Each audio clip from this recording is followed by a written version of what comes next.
Prazer estar aqui e você está falando sobre a questão de sem frescura. E uma das coisas que eu sempre falo é que quem se acha grande para fazer algo pequeno é pequeno demais para executar algo grande. Você nunca vai encontrar chaves grandes. Você vai encontrar porta grande, mas você nunca vai encontrar uma chave grande. São chaves pequenas que abrem portas grandes. Entende? Então uma oportunidade começa uma chave. Pode destravar alguém. Mas meu querido amigo, vamos lá. Hoje a gente se fala, vê isso, né? Agora com a internet, falar muito acerca de relacionamento, de amizade. O quanto uma amizade ela pode ser prejudicial na vida de alguém? Qual é o ponto que eu tenho que identificar quando uma amizade está me fazendo mal? Então, quando você começa falando que a internet, essa questão de amizade, lá no seu Instagram você deve ter o quê? Quantos amigos? Eu tenho 10.300 seguidores. Então, mas você sabe que esses 10 mil amigos não são amigos, né? No Facebook eram amigos, agora no Instagram é seguidores. Então, de fato, nem todo mundo que te segue é seus amigos. Entende? A maior tragédia é quando você chama de amigo quem só é colega, cara. Com colegas você faz anel, mas com amigos você faz aliança. Entende? Qual é o parâmetro da amizade? E amizade é um tipo de alinhamento. Não é vocês morar na mesma casa, mas é você estar debaixo do mesmo propósito. Não é vestir a mesma roupa, mas é ter o mesmo coração. Entende? A Bíblia diz que a mulher tinha 10 moedas. O texto diz se perder uma. Não diz que perdeu, diz se perder uma. Só um detalhe. O texto diz que ela acende a lâmpada e varre a casa. Por que ela vai acender a lâmpada? Porque a lâmpada não foi pra achar moeda. A lâmpada foi pra revelar sujeira. Uau! A lâmpada foi pra revelar sujeira. E aí ela varreu a casa. E outra coisa, ela não varre por fora, ela varre por dentro. Se tava varrendo porque tava sujo. Porque o diabo gosta de coisa limpa. Ele pega quem tá limpo e suja. Jesus é mais poderoso que ele, que pega aquele que tá sujo e limpa. Quando ela terminou, que ela varreu a casa, ela encontrou a moeda, o texto diz que ela chamou as amigas e as vizinhas. São dois grupos que você vai ter na sua vida. Os amigos e os vizinhos. Nem todo vizinho é amigo. E nem toda amiga é vizinho. Vai ter gente que vai morar do lado da sua casa e só vai ser vizinho. E vai ter gente que vai morar 2 estados de você, mas vai ser seu amigo. Entende? Porque amigo não é ter a mesma aliança. Amiga é ter o mesmo coração. Entende? Uma coisa extraordinária sobre a questão da amizade é que Jesus não existe nenhum registro falando que Jesus beijou Judas. Judas beijou Jesus, mas nunca o amou. Jesus nunca beijou Judas, mas sempre o amou. Nem todo mundo que te beija te ama. Por que Judas traiu Jesus de noite? Porque o traidor precisa da noite pra usar ela como maquiagem pra te beijar. Porque ele não tem caráter pra te encarar de dia. Então ele usa a noite como a camuflagem. Então tem gente te beijando de dia, te abraçando de dia, mas te vendendo de noite. Entende?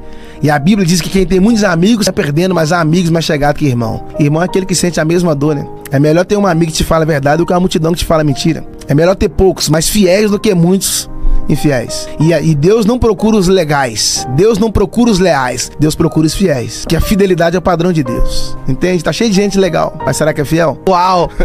E isso acende um alerta no sentido de aliança. Eu não posso me aliançar com qualquer pessoa. Eu preciso ter um certo cuidado para fazer uma aliança. Então, eu sempre falo o seguinte: o talento te traz pra mesa, mas só o caráter te mantém nela. Existem 3 tipos de mesa: a mesa do tamo junto, a mesa do vamos junto e a mesa do somos um.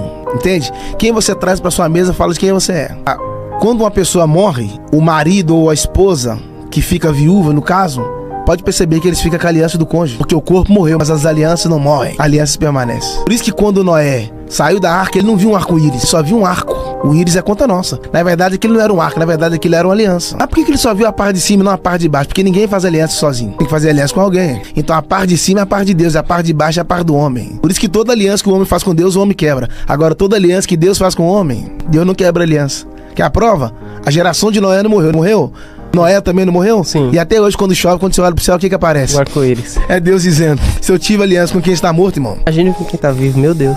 Deus é um Deus de aliança. Se Deus é um Deus de aliança, eu também tenho que ter as minhas alianças. Entende? Agora, a aliança é um compromisso, né? Porque as pessoas acham que honrar as outras na presença não é honra. Isso é bajulação. E a bajulação e a honra têm a mesma roupa, mas não tem o mesmo caráter. A honra começa quando você honra as pessoas na ausência. Eu não estando lá e você vai me honrar. Por quê? Qual a diferença do fofoqueiro pro intercessor? Boa, boa. Que o fofoqueiro fala de homens para homens, mas o intercessor fala dos homens pro filho do homem. O fofoqueiro trabalha na horizontal, mas o intercessor trabalha na vertical. Por isso que quando o nível dos fofoqueiros aumenta, é porque o nível dos intercessores diminuíram. Porque quando o nível dos intercessores subir, o nível dos fofoqueiros vai diminuir. Não tem como ter fofoqueiro e intercessor no mesmo grupo. E aí você falando sobre essa questão de aliança, hoje tem essa questão das conexões, né? Só que em toda mesa vai ter duas pessoas. Na verdade, em todo hall de amizade vai ter dois tipos de pessoa: os interesseiros e os interessantes. Boa. Interesseiros e os interessantes. Nem todo interesseiro é interessante. E nem todo interessante é interesseiro. Vocês estão aí? Porque o interessante só vai estar com você até quando ele conseguir o que ele quer. O dia que ele extrair de você o que ele quer, irmão, pode ter certeza que ele vai embora. Agora, interessante não. Ele não tá ali por aquilo que você pode dar. Ele tá ali por aquilo que você é. Você é uma luz na vida dele. Entende? Por isso que ele se torna interessante. Jesus não tinha 12 discípulos, mas quando ele foi para a cruz só ficou um. Por quê? No Getsemane você conhece o seu Judas, mas na cruz você conhece o seu João. Meu Deus, isso é forte. Na sua pior fase, os seus verdadeiros amigos vão aparecer. Os verdadeiros amigos não são aqueles que te bajulam, são aqueles que te confrontam. Os verdadeiros amigos não são aqueles que te abraçam, são aqueles que te direcionam. Ô André, todo conselho é bem-vindo, mas nem todo conselho é benigno. Deus não trabalha com crítica, Deus trabalha com conselho. Já percebeu que toda vez que a pessoa que te critica por algo que você fez de errado, ô mano, posso te fazer uma crítica construtiva? Ou seja, apontando alguma coisa que você fez de errado. Deus não trabalha com crítica, porque crítica fala do passado. Deus trabalha com conselho, porque conselho fala do futuro. Fala da frente, ó, conselho. Você vai sair aqui, cuidar, conselho é pra frente. Crítica é o que você fez de errado. Conselho é pra te alinhar, você tomar cuidado a não errar. Meu Deus. Isso Entende? lembra um pouco do inimigo, né? Quem gosta de mostrar o passado é Satanás. Dá pra ir mais fundo? Com certeza. Lá, quando a Bíblia diz em Gadara que o homem morava em sepulcros, que o problema não é você estar no ambiente, o problema é quando o ambiente está dentro de você. Você pode estar em qualquer ambiente, o problema é quando o ambiente está dentro de você. Não permita que nenhum ambiente mude o seu interior, mas permita que aquele que mudou o seu interior transforme os ambientes onde você está inserido. O fato de você estar num lugar onde tem gente depressiva não significa que você também tem que ser entende? Você pode estar no ambiente, mas não ser o ambiente. E aí, uma tradução diz que o gadareno mexia no sepulcro, e outra tradução diz que ele revirava sepulcro. Sepulcro é lugar de coisa morta. Todas as vezes que você mexe no sepulcro, você está revirando o passado de alguém. E todas as vezes que você mexe no passado de alguém, você está abrindo uma porta para alguém mexer no seu. Quem trabalha com exposição é o diabo. Quando o homem caiu na mão do salteador, eles bateram nele, passou o Isso aqui é forte. Posso falar? Pode. Passou o levita e o sacerdote e não fez nada. Por que o levita e o sacerdote passaram e não fizeram nada? Porque tem sacerdote que só funciona dentro das 4 paredes. Meu Deus. Ele só funciona do lado de dentro. Sim. Ele não funciona do lado de fora. E aí o sacerdote tinha roupa de sacerdote, nome de sacerdote, jeito de sacerdote, estilo de sacerdote, o andar de sacerdote, mas o coração era de samaritano. O levita é cara de levita, roupa de levita, jeito de levita, estilo de levita, mas o coração era de samaritano. Já o samaritano tinha roupa de samaritano, jeito de samaritano, estilo de samaritano, mas o coração era de sacerdote. Meu Deus. Ele viu o cara, o que ele fez? Tava todo machucado. Ele foi lá e atou as feridas. O que é atar a ferida? Eu não quero levantar um troféu. Eu não quero ganhar ibope. Eu não vivo de like pelas suas feridas. O problema do urubu é isso, né? Ele não mata a presa. Espera ela morrer. Porque ele desfruta da morte dela. Tem gente assim. Não mata. Só espera morrer. E atou as feridas. Eu quero proteger seu ferimento. André, se eu não posso te curar, também não posso te ferir, mano. Tem gente querendo curar feridas profundas, mas não sabe lidar com ferimentos rasos. E aquele samaritano tava vindo de viagem. A Bíblia diz que ele tava trazendo o azeite e o vinho. O que eu aprendo? Ele saiu de casa com os utensílios da cura. Saiu preparado. Você tá aí, mano? Ou você sai com os utensílios da morte, ou você sai com os utensílios da vida. Por que ele parou pra sarar aquele homem? Porque pessoas feridas ferem pessoas. Pessoas machucadas machucam pessoas. Pessoas frustradas frustram pessoas. Mas pessoas saradas saram pessoas. Entende? Porque a área que você mais sofre é a área que Deus mais te usa. Por quê? Você é especialista. Não tem como você ser um grande professor se você não for um grande aluno. Os grandes médicos de hoje foram os grandes pacientes de ontem. Então, eu tô tocando em ferimentos aonde um dia eu fui ferido. Estou direcionando pessoas aonde um dia eu estava perdido. Eu sei o que é liberdade, porque um dia já estive preso. Eu sei o que é prisão, porque eu conheço a liberdade. E aí vai. Uau. Agora, quando você fala, por exemplo, acerca dessa questão, que é muito, muito discutido hoje em dia, a gente vê um perfil, por exemplo, falando da inveja, né? Quando a gente vê a pessoa que ela se disfarça ali do seu amigo, disfarça de alguém que realmente acredita em você, só que por trás dessa pessoa é uma pessoa que tem a inveja. Qual é o segredo das pessoas que têm inveja e como eu devo lidar com a inveja? Então, por que as pessoas têm inveja? As pessoas têm inveja porque elas se tornam estéreis. Elas não conseguem produzir em áreas que você produz. Ou seja, as pessoas têm inveja das outras porque elas se tornaram estéreis em área que um dia elas foram frutíferas, mas hoje não produzem mais. Então está vendo você produzir em área que elas produziam. Porque a inveja não tem a ver com aquilo que você tem. A inveja tem a ver com aquilo que você é. Quer uma prova? Ana não dava filhos. Ana não tinha filhos porque Deus fechou a madre de Ana. Tá no texto. Deus fechou a madre de Ana, mas a Ana não fechou o coração para Deus. E a Bíblia diz que Penina tinha Ana por rival. Pera aí. Quem não tem filhos é a Ana. Quem tem motivo pra ter inveja é a Ana, mas é o contrário. A Ana não tem filho, mas a Penina é Ana, tem Ana por rival. O que eu aprendo? Que as pessoas não têm inveja pelo que você tem. Ana não tinha filhos. É pelo que você é. Dá pra ir mais fundo? Dá. A Bíblia diz que Ana era amada. Talvez as pessoas sentem inveja porque elas sabem que você é amado. Jackson, como lidar com pessoas invejosas? Uma das coisas que eu sempre digo é: as pessoas falam que José errou quando contou o sonho pros irmãos. Certo. Não, o problema não é contar o sonho. Não. O problema é revelar a senha. O José contou o sonho, pior foi Sansão que revelou a senha. Porque quando você conta o sonho pros irmãos, o máximo que eles podem fazer é te vender, irmão. Agora, quando você revela a senha, o mínimo que Dalila pode fazer é te matar. Então, pior do que contar o sonho é revelar a senha. Porque o sonho quem deu foi quem? O pai, foi Deus. Acabou, irmão. foi você que deu o sonho pro pai. Foi o pai que deu o sonho pra você, irmão. Então acabou. Quer uma prova? Eles tiraram a túnica de José, mas não tirou o sonho dele. A mulher arrancou a capa de José, mas não arrancou o sonho dele. Colocou o José dentro da cisterna, mas não tirou. José foi preso como escravo. Ah, vocês não estão aqui. Você tá aí, você entendeu? Cara, não tem como tirar um sonho. Porque é muito fácil enxergar um governador dentro de um José. Quero ver, olhar dentro da cisterna, enxergar um escravo lá dentro e falar: tô vendo um governo dentro daquele cara ali. É fácil enxergar um líder dentro de Moisés, irmão. Quero ver, olhar dentro de um cetim e falar: ó, tem um Moisés ali dentro. Entende? É fácil olhar e falar: ó, tô vendo fulano chegar. Quero ver apoiar quando ele é pequeno. Porque toda grande árvore um dia foi uma pequena semente. Não existe crescimento sem conhecimento. O conhecimento é a vitamina do crescimento. Dá pra ir mais fundo ainda. Jesus nasceu, foi colocado na manjedoura, foi? Certo. Só que então, quando ele nasceu, foi colocado na manjedoura. Mas quando ele cresceu, não cresceu na manjedoura. Porque a manjedoura serve pra você nascer, mas ela não serve pra você crescer. Porque ela tem limite. Meu Deus. Isso. Uau. Oi. A manjedoura tem limites. A manjedoura serviu pra você nascer, mas não serviu pra Jesus crescer. Tem limite. Então ele foi pra manjedoura, da manjedoura ele foi pra cruz e da cruz ele foi pro trono. Ambientes que cabiam com o momento dele. E processual. A manjedoura, processo. A cruz, propósito. O trono, promessa. Ninguém começa na promessa, começa no processo.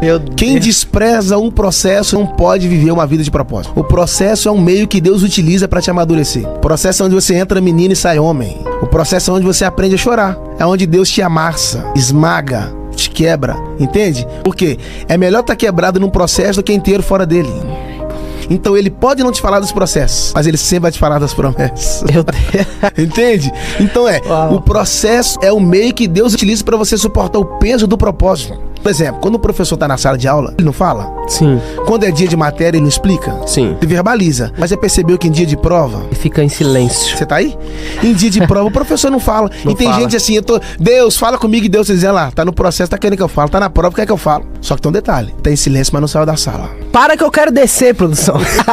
Uau. Ele está em silêncio, mas não saiu da sala. O silêncio de Deus, ele tem muito a dizer, né? Eu costumo dizer que é o seguinte, que Deus consegue falar até em silêncio. O silêncio é uma das maneiras de Deus dizer pra você: calma que eu tô vendo tudo, calma aí. Entende? Por quê?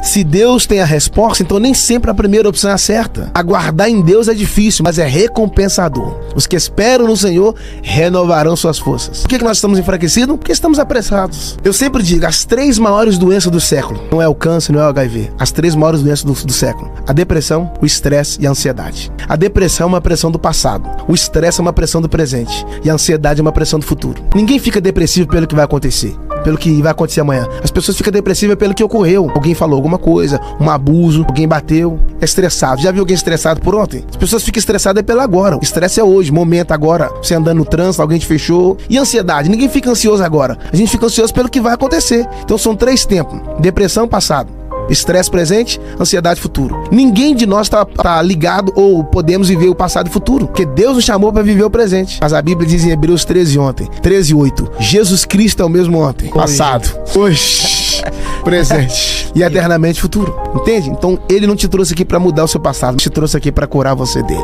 Nós vemos, quando você fala, por exemplo, sobre depressão, nós percebemos o quanto o número de pessoas depressivas aumenta dia após dia. E aí surgem diversos coaches, diversas pessoas, psicólogos, por conta da demanda e o número de pessoas depressivas que nós temos hoje. Agora vamos pegar aqui e vamos para um paradigma. A igreja tem que lidar como com a depressão? Ela tem que falar pra pessoa: olha, procura um psicólogo? Ou ela tem que falar: olha, você tem que orar, a hora que resolve? Qual que deve ser o posicionamento da igreja? Tem 2 pontos aí. Primeiro, a igreja precisa orar, porque as armas da nossa milícia não são carnais, entende? A depressão é uma queda, mano. É uma queda. Depressão não é quando o seu ânimo sobe, não é quando a sua autoestima sobe, pelo contrário, é quando ela desce. Caiu.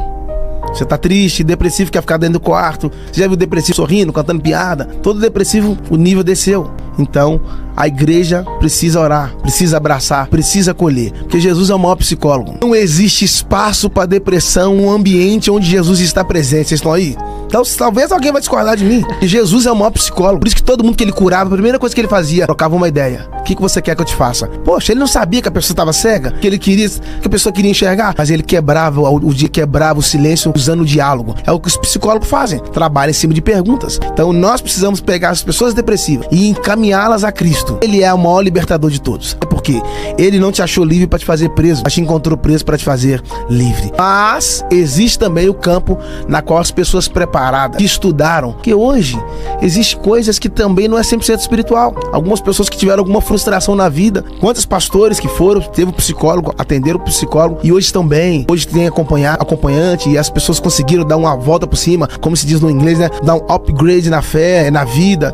Então eu acredito que tanto o lado espiritual também quanto o lado profissional é essencial para esses dias. E outra, as pessoas se frustram vendo o sucesso do outro. Tem muitas pessoas depressivas porque elas não estão prontas para celebrar sucessos alheios. Entende? Meu Deus. O diabo não quer roubar a sua conquista, ele quer roubar a sua celebração. Porque se a sua conquista for grande, a sua celebração for pequena, a sua vitória foi incompleta. A sua vitória só é coroada quando você celebra, irmão. E sabe qual é o problema da minha geração? Que ela quer só celebrar grandes conquistas. Está aqui uma oportunidade. Quem não sabe celebrar pequenas conquistas não está pronto para desfrutar de grandes triunfos. É a lei do checkpoint. É isso aí. Tem que aprender a celebrar pequenas vitórias. Amanheci, tô vivo. Oh my God.